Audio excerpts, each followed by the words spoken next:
జగన్ బుద్ధిని మార్చుకొని వెంకటేశ్వర స్వామికి క్షమాపణ చెప్పుకోవాలి. నక్కా శ్రీధర్.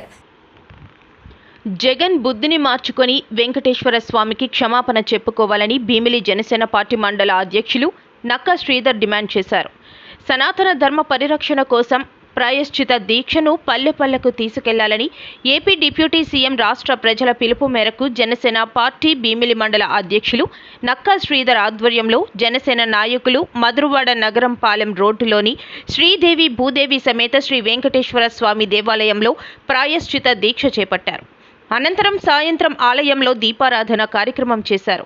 ఈ సందర్భంగా శ్రీధర్ మాట్లాడుతూ తిరుపతి దేవస్థానం ప్రసాదంలో జంతువుల కొవ్వు కలిపి తయారు చేస్తున్న సంగతి అందరికీ తెలిసిందే. అందుకని ప్రతి హిందువు జనసేన పార్టీ అధినేత పవన్ కళ్యాణ్ చెప్పినట్లు హిందూ ధర్మం కాపాడాలి అంటే ప్రతి ఒక్కరూ ముందుకు రావాలి. అలాగే గత ప్రభుత్వ పాలకులు చేసిన తప్పును తప్పించుకోవడానికి ఎలాగైతే ప్రయత్నాలు చేస్తున్నారో అలాగే వెంకటేశ్వర స్వామిని దర్శించుకోవడానికి డిక్లరేషన్ ఇవ్వడానికి మాజీ ముఖ్యమంత్రి జగన్మోహన్ రెడ్డికి ఎందుకు వెనకాడుతున్నారో తెలియడం లేదని, 4 గోడల మధ్యలో కూర్చొని బైబిల్ చదువుతారని తానే ఒప్పుకున్నారని, మేము కూడా అన్ని మతాలు నమ్ముతాం కానీ డిక్లరేషన్ ఎందుకు ఇవ్వకూడదని ప్రశ్నించారు. ఇప్పటికైనా వైసీపీ బుద్ధిని మార్చుకొని వెంకటేశ్వర స్వామికి క్షమాపణ చెప్పుకోవాలన్నారు.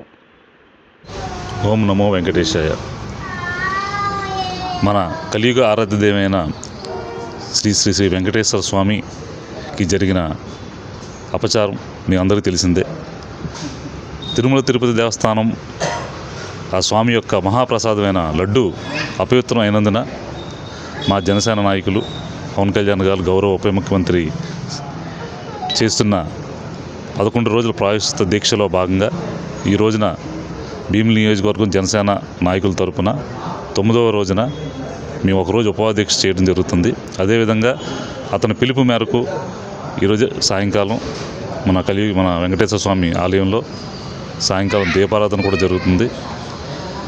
దేవుడి మీద శ్రద్ధ కానీ పెట్టకుండా తిరిగి అక్కడ వచ్చిన ఆదాయాన్ని ఏదో విధంగా దోచుకుందామన్న ఆలోచనతో వీళ్ళు పనిచేశారు. ఇప్పటికైనా మీరు బుద్ధి తెచ్చుకొని రానున్న రోజుల్లో సరే మేము ఒక హిందూ ధర్మాన్ని కాపాడాల్సిందిగా మీ అందరికీ కోరుతున్నాను. ఎందుకంటే సాక్షాత్తు మీ నాయకుడే చెప్పారు, ఒక గదిలో కూర్చొని మేము 4 గోడల మధ్యన మేము బైబిల్ చదువుతాను, బయటకు వస్తే అందరి మతాలను గౌరవిస్తాను, అది మానవత్వం అని.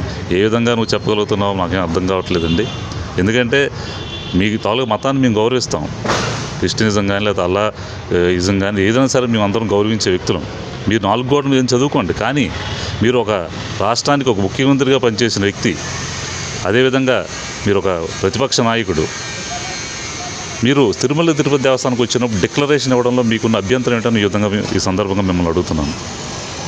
ఒక డిక్లరేషన్ ఇచ్చి మీరు నచ్చినట్టు మీరు రావచ్చు కదా, కానీ ఏదో రాద్ధాంతం చేయాలి, అక్కడికి వచ్చి గొడవలు పెట్టాలి అనే ఉద్దేశంతో మీరు పనిచేశారు తప్ప మీరు ఎటువంటి దైవభక్తి కానీ హిందూయిజం మీద మీకు గౌరవం కానీ మీకు ఎట్టి పరిస్థితి లేదు. ఈ సనాతన ధర్మం కాపాడే విషయంలో మా నాయకుడు ఎప్పుడు ముందుంటారు. అదేవిధంగా హిందువులు అందరూ కలిసికట్టుగా వచ్చి మీరు ఇతనికి మా నాయకుడికి సపోర్ట్ చేయవలసిందిగా మీ అందరినీ సందర్భంగా రిక్వెస్ట్ చేస్తున్నాను. అందరికీ నమస్కారం. ఈరోజు ఈ దీక్ష చేయడం ముఖ్య కారణం మనకు తెలిసింది తిరుమల దేవస్థానంలోని లడ్డు కల్తీ జరిగిన విషయం.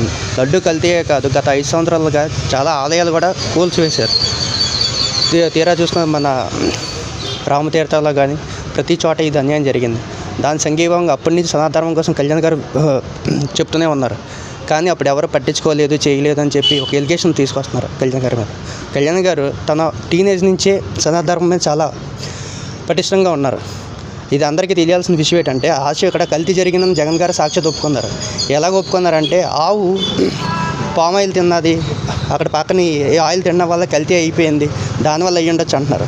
దీన్ని బట్టి చూసుకొచ్చి ఎంత హాస్యంగా మాట్లాడుతున్నారు మన జగన్ గారు అనేది.